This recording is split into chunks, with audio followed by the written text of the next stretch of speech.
Bonjour à tous et bienvenue dans l'ultime épisode spécial The Pajama and the Cinecast. The Fate of the Cinecast. The Pajama and the Cinecast. Ça dépend. Déjà, pardon, mais du coup, on va quand même en faire un pour les suivants au cinéma. Oui, moins, oui. Mais là c'est... Mais ce sera plus c'est la fin le spécial. Pour l'instant. Ce fut un honneur de regarder ces films avec vous. Moi c'est Côté. Moi c'est Seb. Non, moi c'est Charles. Ok, je crois qu'on est chaud, il était bien celui-là. Ouais. Encore une fois, personne l'avait vu, on était tous tout frais.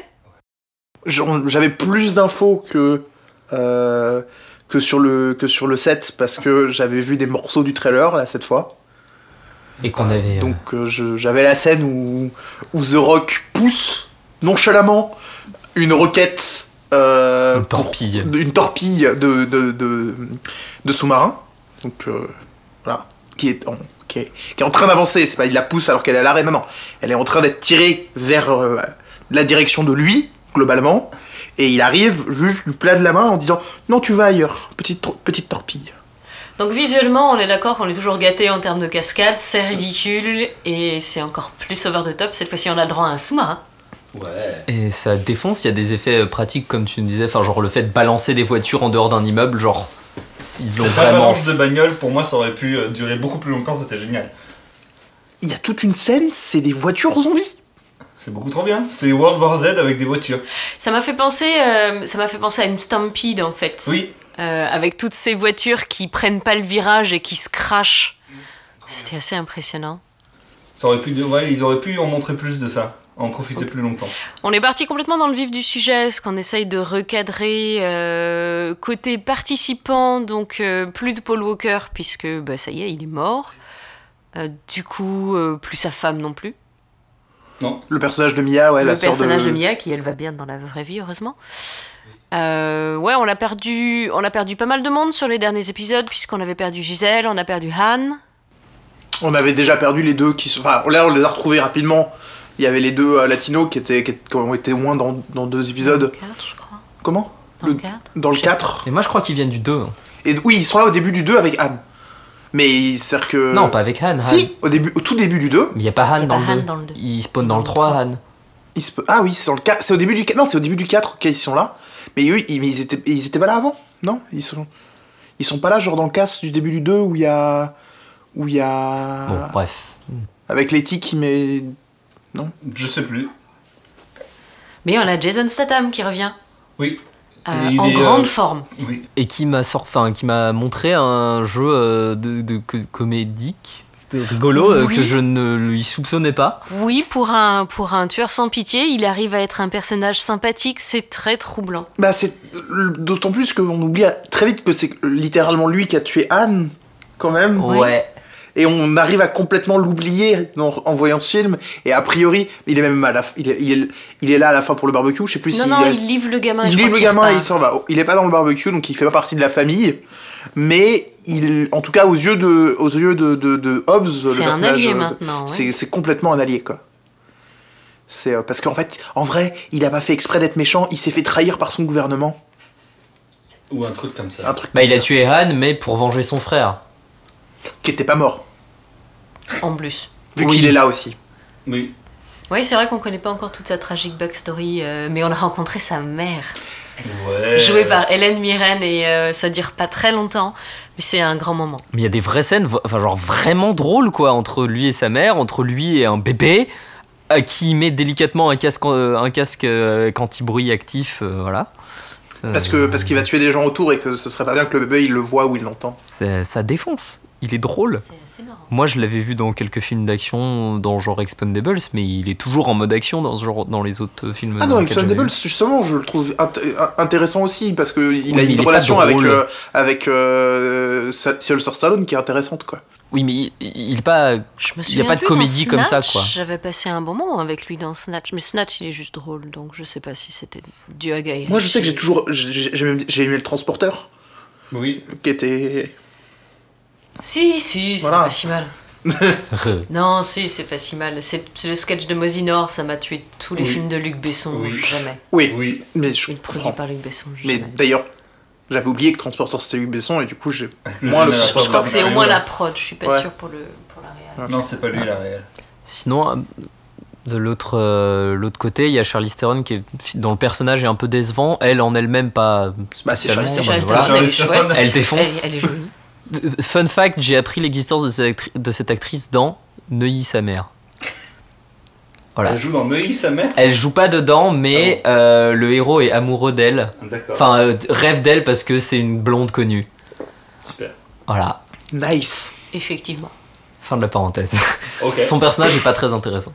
Bah, son personnage, Dommage. c'est la méchante, c'est la grande méchante du C'est film. la méchante. Et elle est méchante. C'est-à-dire qu'on peut pas lui enlever ça, elle est très méchante. Après, elle est très méchante, et comme elle est très méchante et que c'est une hackeuse hyper stylée, et ben elle est devenue avide de pouvoir, et maintenant elle veut avoir la possibilité de balancer des bombes nucléaires là où elle veut, quand elle veut. Si Ah. jamais les gouvernements ils font des choses Qui lui plaisent pas bien. C'est difficile à expliquer. Est-ce que c'était censé être une vigilante qui est là pour protéger un peu quand les gouvernements font de la merde? Ce qui est complètement con, mais pourrait être un peu légitime si on lui laissait le temps de déballer son speech. Mais là, c'est vraiment un sous-méchant bondien classique. Mais en plus, là, C'est très bondien d'ailleurs. elle peut pas s'en servir comme que comme moyen. Enfin, je veux dire, à la fin, elle a clairement l'intention de s'en servir et c'est stoppé à une C'est demi-seconde. pas seulement une menace, Ça, genre, elle effectivement, veut c'est vraiment, elle met à veut bousiller des exécution. trucs pour faire. Oh là là, attention, soyez pas méchants. Eh ben, elle veut faire au moins un tir de sommation, mais un tir de sommation Ouais, elle à a coup une bombe d'arme nucléaire, ça me paraît être de la sommation très violente. Bah quand après, même. c'était au milieu de la Thanos Russie, like. donc genre mais ça après, allait tu tuer le 2 veux. personnes quoi. Le truc, c'est que tu peux l'envoyer où tu veux, le missile. Oui, c'est vrai. Vu que c'est littéralement une fusée, ça va dans l'espace, ça fait ah, je vais aller là. Je suis dans l'espace.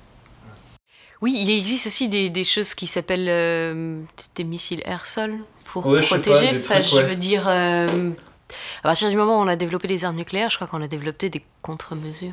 Probablement, je sais pas. Ouais, mais je suis pas sûr qu'elle soit très efficace. Oui, mais là, on est dans le Mais c'est monde pour de ça qu'il y a Fast des and sous-marins. Furious de On est toute dans Fast façon. and C'est On vrai. Furious. est dans le monde de Fast and Furious, il y a beaucoup de choses qui ont arrêté de faire sens. C'est vrai, et ça fait un s'il an. s'agit de Épisode. prendre The Rock qui prend à main nue une fusée nucléaire qui pour empêcher qu'elle décolle, ce sera The Rock qui prendra à main nue une fusée aussi nucléaire à pour main empêcher nue qu'elle des décolle. gens et les balance comme Oui, des poupées quoi. À, Genre, à l'horizontale, il les plus maintient à que l'horizontale. jamais quoi, c'est trop bien. Parce que du coup, il nous rajoute un random white boy, parce que du coup, Oui, est-ce qu'on en Et parle il de n'y Random a White plus Boy de. il y a- Oui, il y a- il n'y a plus il y a Paul plus de- Walker, il y a- donc. il y a littéralement plus de mecs blancs Oh, dans les merde. personnages principaux de cette histoire, à part le mec qui nous force. Ah non, mais la dedans. diversité du cast est assez sympathique. c'est- C'est Little En Nobody. Si, vrai. il y a Statham. Il y a Statham. Yes, tata. Pas au niveau sexualité. Genre, vous avez 12 opportunités de Ouais. mettre des personnages pas hétéros, quoi. Genre, just do it. Do it, you coward, ouais, mais c'est un grand classique. Hein. Moi, je l'attends encore la scène de Ramsey qui débarque avec sa meuf.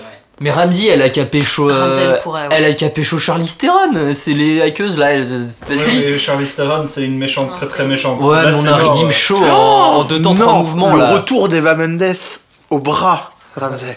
Ok. Moi, je prends ça. Hein. C'est laquelle C'est le. C'était l'agent infiltré du 2. Ouais, et qui dirait que c'est elle qui révèle que Et une Letty est mauvaise vivante flic aussi. Dans le 5. dans la fin du 5, oui, à la fin Fin du du 4. Fin du 4. Fin du 4. À la fin du 4. Ah oui, parce que oui, le premier show, c'est 5, oui, d'accord. The Rock, je crois. C'est ça. Just do it.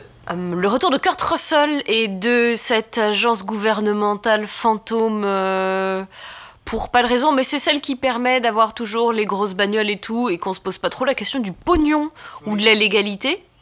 C'est sweep under the rug rapidement, mais au moins c'est fait à chaque fois. T'as cette espèce de caution au début du film. Ah, mission secrète du gouvernement secret. J'aime assez comme concept. Au moins, tu vois, ils ont balayé, c'est ils balayent d'ailleurs le truc d'ailleurs, rapidos. voilà, Tu on viens voit la pas- différence. Tu viens pas là pour la cohérence, on l'a déjà Mais, dit. mais justement, c'est comme tu dis, c'est balancé très vite, mais c'est qu'on voit. C'est-à-dire que. Au tout début, il y a un agent random qui vient voir The Rock en lui disant si tu foires cette mission, tu vas aller en tôle. Il foire la mission et il va en tôle. Après, c'est Mr. Nobody qui débarque et il fait moi, la tôle, j'en ai rien à foutre. Et la tôle, il en a assez clairement rien à foutre. Et ces 4 salles, il y en a toujours pas assez, mais ils cabotinent toujours et c'est toujours le plaisir. Moins que dans le précédent. Ouais. Tous les J'ai comédiens, trouvé j'ai un peu l'impression que Ils tous viennent les mecs pour qui se sont là, faire genre ouais. plaisir quand même. Ouais. Je ne vois J'ajouterais qu'il y a pas mal de personnages qu'on connaît depuis déjà pas mal longtemps qui sont un peu développés plus, qui ont des aspects. Enfin, par exemple, on voit au début The Rock qui est on voit qu'il est un bon papa et tout, qu'il est un peu entraîneur de foot. Voilà, il y a il y a Dom. Qui est, la méchante, elle lui dit elle soulève le doute que en fait la famille c'est pas vraiment le truc le plus important et qu'il veut juste être tout seul dans sa voiture, et c'est un peu un aspect qui aurait pu être plus développé. Ça a été, c'est aussi un des thèmes originaires de la série, dans le sens où il le dit lui-même, c'est lui-même qui prononce le fait qu'il vit sa vie. Un demi-mile à la fois, un quart de mile à la fois, quoi. Quarter mile at a time. Voilà. Mais 500 mètres, je pensais à qui d'autre. Il y a Letty qui veut un bébé. Voilà, c'est ça, qui a un peu plus How convenient, elle va avoir un bébé. Mais qui a l'air d'avoir un peu plus d'emprise sur sa vie, et qui est genre je sais que tu m'aimes, tu vas pas me tirer dessus, et puis oui. Et puis il y a un peu plus de développement quand même. Et puis il y a en mini-boss aussi, quand même, qui a pas non plus un rôle de ouf, mais qui fait le taf. Il y a l'acteur de Tormund, dont je ne me... Tormund, je sais c'est un cousin d'une actrice un peu curse française, et que du coup c'est assez rigolo. Mais genre cousin germain, genre vraiment ils sont proches, quoi. Je sais pas du tout de qui tu parles, mais c'est pas grave. Mais donc c'est l'acteur de Tormund dans Game of Thrones, et il joue le rôle du bras droit de la méchante, qui est là pour un petit peu faire en sorte que Toretto fasse pas trop de la merde, vu que il est censé être contrôlé par la méchante. Et ça marche aussi, à peu près aussi bien que pour le personnage de Charlize Theron, en fait, dans le sens où il y a rien, mais que c'est un rien qui a le mérite de donner un mini-boss à combattre, et un peu de... Après, je crois que dans la bande-annonce, c'était expliqué, en tout cas, c'était montré que le personnage de Dominique Toretto était passé à l'ennemi et devenait le méchant. Mais il n'y a pas beaucoup de angst là-dessus. Très rapidement, son équipe fait « Oh non, Dominique, il ferait jamais ça, il doit avoir une bonne raison. » Et c'est tout. Et même s'il est contrôlé et il fait les choses contre son gré, le mec, t'as jamais l'impression qu'il est vraiment en panique. Un petit peu aussi quand il bute la meuf, putain, elle est tuée gratuitement, ça m'énerve. Elena, donc la copine de Dom à l'époque où il pensait que Letty était morte, qui déjà s'efface très héroïquement quand elle réapparaît, et c'était déjà dégueulasse pour son personnage. Bon bah là, elle fait un bébé et pouf, elle disparaît. Ça, t'as fait ton taf de mais genre en plus de très littéralement, je disais que c'était incohérent, c'est-à-dire que au début du précédent, elle est pas enceinte. Pas du tout même. Et elle est déjà plus avec Dom, donc je sais pas c'est quoi la temporalité, mais ça pourrait être cohérent parce qu'elle a peut-être déjà accouché, parce que le gamin il a l'air d'avoir 2-3 ans. Et le gamin il a pas l'air d'avoir 2-3 ans. Non, un peu avant. Non, il a un an. Il a peut-être un an, quoi. Mais du coup dans le précédent, elle raccroche. Quand même.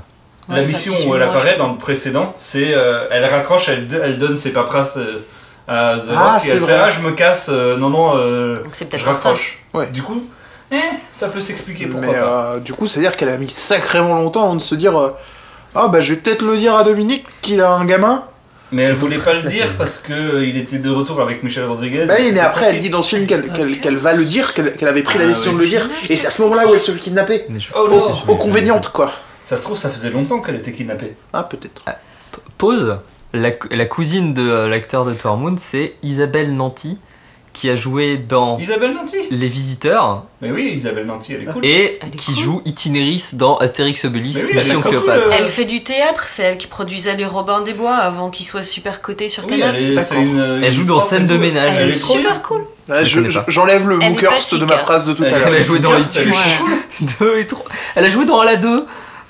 Ça reste une actrice de comédie française, on cache où on peut. Hein. Oui, mais c'est drôle de se dire qu'une actrice de à la 2 est cousine de Tormund.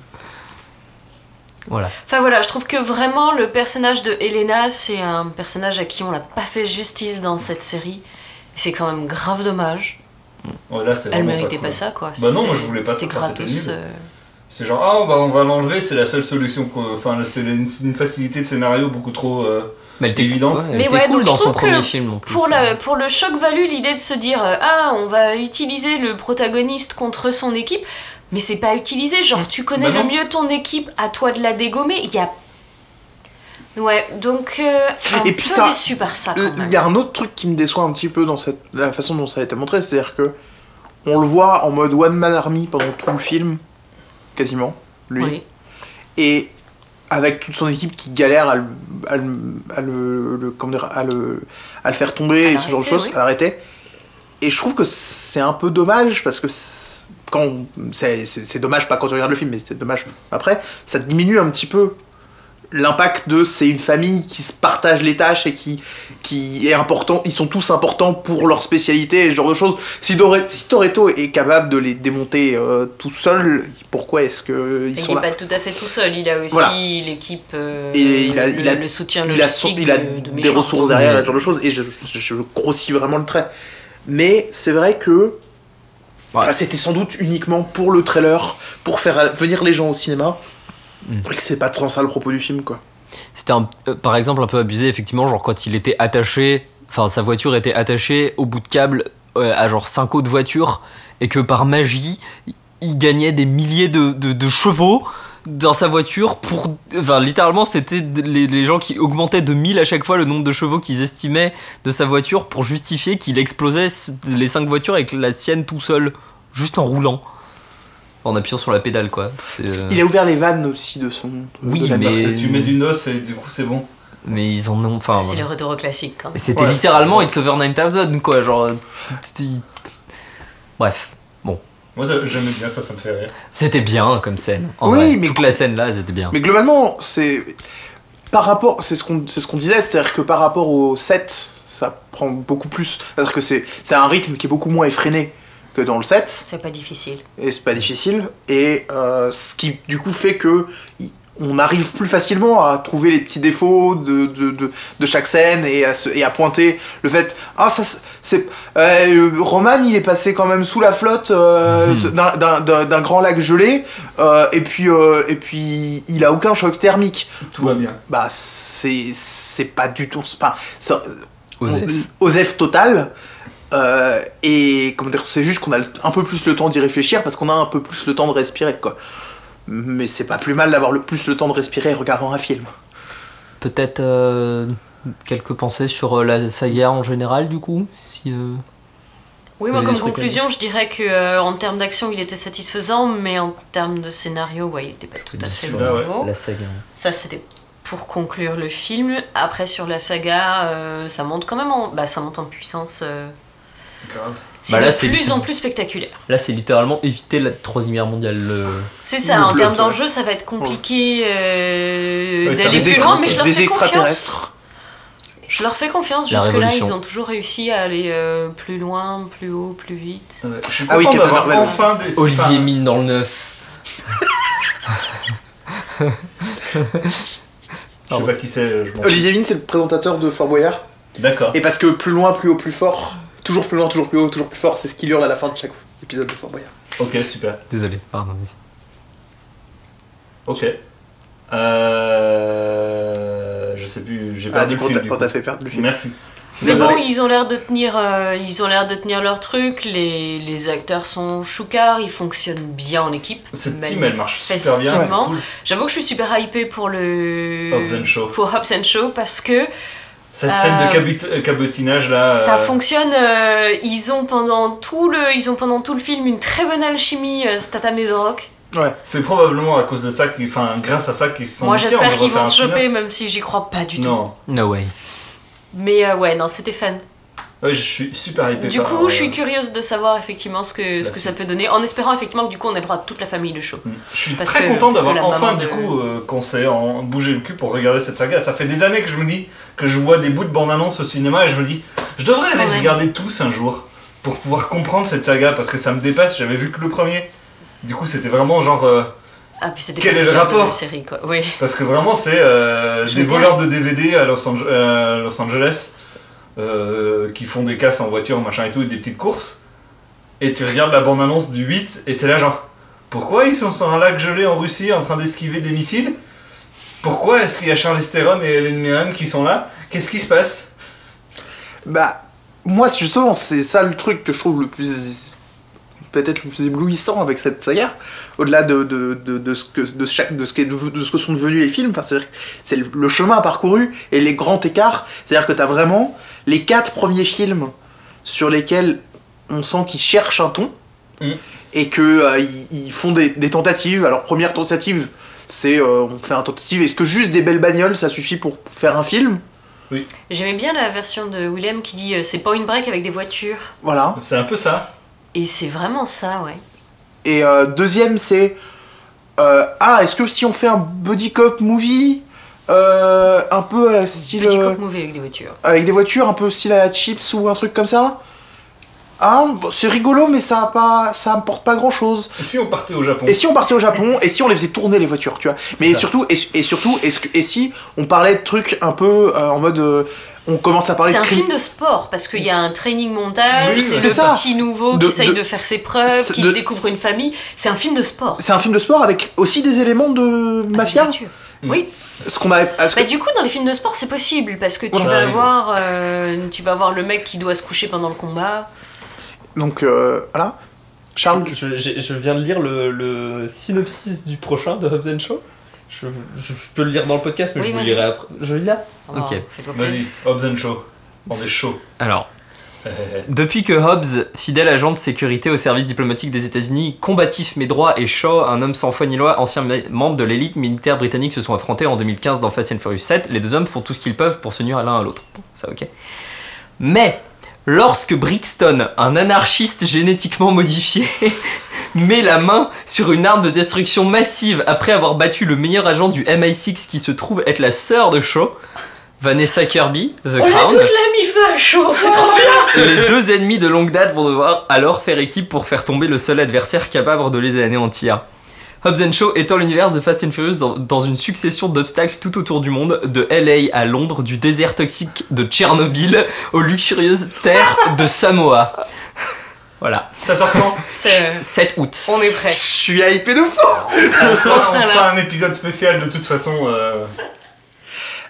Et du coup, le 4, parce qu'on s'était arrêté au 3, le 4, en fait, c'est celui qui va donner le ton pour le reste de la saga, dans le sens où c'est le plot classique de... C'est des criminels, mais pour une raison particulière, ils vont bosser avec les gentils, c'est-à-dire les forces de l'ordre. Donc dans le 4, c'est comment dire, c'est Brian qui est full criminel dans le sens où il est plus du tout flic et qu'il fait que des courses de voiture et que ce genre de choses, et qui se fait recruter pour faire un taf par le FBI. Mais en termes d'ambiance, bah, on retrouve un petit peu, moi j'ai trouvé qu'on retrouvait sacrément le 2 en fait, dans la façon de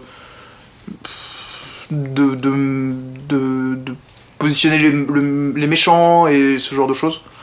Bah, dans les deux cas, on a des dealers de drogue qui font passer des trucs et on a besoin de pilotes. Donc C'est ça. oui, il y a vraiment une... Et t'as Gisèle qui remplace le personnage qu'avait Eva Mendes, un petit peu, Un petit peu. et ce genre de choses. Et puis le 5, qui, du coup, ils se sont dit, ok, maintenant on a trouvé une formule, c'est-à-dire des gens, c'est des gens qui se reforment pour refaire un truc ensemble et qui vont comment dire, et qui vont à un moment donné agir comme étant les gentils même si ce sont des criminels à la base, et ils ont semé en fait des trucs au fur et à mesure, des trucs qui ont bien marché au fur et à mesure des films. Anne dans le 3, Gisèle dans le 4, et du coup et même dans le 2, Ludacris et tout et Roman Tyrese aussi, et Roman Pierce. Et donc ils se sont dit, et bah tout ça, tous ces trucs qu'on avait semés avant, On reprend tout ce qui est bien, on laisse le reste. c'est ça. Et on le comment dire, et on le remet, et c'est ce qui a donné du coup les 4 suivants. Et je trouve que c'est quand même assez fou que des gens dans une salle de réunion ont réussi à atteindre ça en fait. On réussit à faire le point en mode ça marchait, ça marchait pas, ça marchait, ça marchait pas. Et maintenant on fait notre propre Mission Impossible. C'est complètement ça, c'est Mission Impossible James Bond mais avec des grosses voitures et Vin Diesel. Et beaucoup plus abordable pour les gosses du coup. Ouais. C'est PG-13 les films donc. C'est PG-13. C'est quand même super violent. C'est extrêmement violent. PG-13 ça correspond C'est pas à pas tout public. en termes de violence que je veux dire, mais. C'est 13 ans accompagné. D'accord. C'est pas en termes de violence que je voulais dire, mais James Bond notamment, je trouve ça moins. Ah, c'est plus vieux. Plus sérieux en fait, avec plus des trucs un peu plus compliqués à comprendre en fait. Ça dépend des bons. Ça dépend. Et du coup, la saga, elle s'aligne complètement sur le modèle Mission Impossible, James Bond, grosse saga d'action, Jason Bourne et tout ça. Et c'est marrant de voir que du coup, on est parti de cette petite course de voiture à on va sauver le monde plein de fois. Et j'ai hâte de voir ce qu'ils vont faire ensuite, parce que comme disait Patrick Whelan dans sa vidéo, et si on partait dans l'espace, et si on faisait revivre Han Solo. Il faut. Han Solo, ouais. Il faut s'appelle comme ressusciter ça, Han, s'il vous plaît. Ouais. Moi je suis pour aussi. C'est plus populaire effectivement parce que James Bond ou même le gars de Mission Impossible, Jim Phelps, c'est des mecs qui sont censés être super suaves, super malins, etc. Là, c'est des mecs qui viennent de la base, ils viennent de la street. Et je pense que c'est ça aussi qui fait la différence. Et puis, il y a une question de... Le tuning, c'est pour les kékés, quoi. Alors, les films de tuning, c'est encore pire, quoi. C'est ça, et... On est parti d'un film de tuning. On est quand même parti d'un film de tuning. Alors, il n'y a plus trop de tuning. Il y a toujours des belles voitures, mais effectivement... Plus en plus de belles voitures. Quoique, on est monté en gamme sur les belles voitures. Au tout début, là, il fait un sacré tuning, c'est-à-dire qu'il prend une voiture nulle, il la recte complètement, mais elle va plus vite comme ça. C'est ça. Elle est plus légère, c'est normal. Elle passe de la plus lente de l'île à la plus rapide de l'île. Et après, elle explose. Et après, elle va dans l'eau. Elle était bien cette première scène. C'était pas mal, ouais. Après, il y a un petit ventre mou, mais cette première scène était dans l'esprit, dans la nostalgie. C'était fun. Bref, c'était vraiment cool. On a fait le tour. Ouais, on a fait le tour. Et donc s'il y a une personne qui nous écoute, qui a finalement décidé de voir les Fast and Furious avec nous et qui les regarde au fur et à mesure et qui écoute nos podcasts, bravo. Rejoins-nous le 7 août. Et puis manifeste-toi peut-être, histoire que on te propose de venir à un Pachama Cinécast. On t'offre une Corona.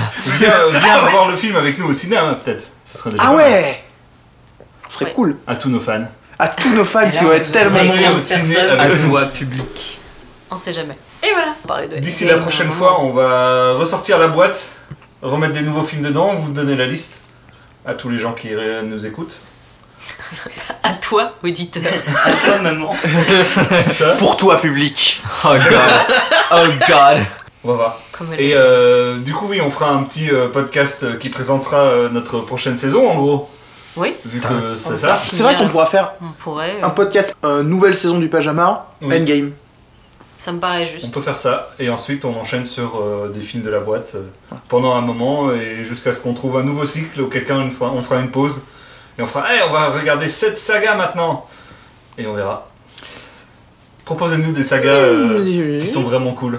Merci à tous d'avoir regardé, et à la semaine prochaine.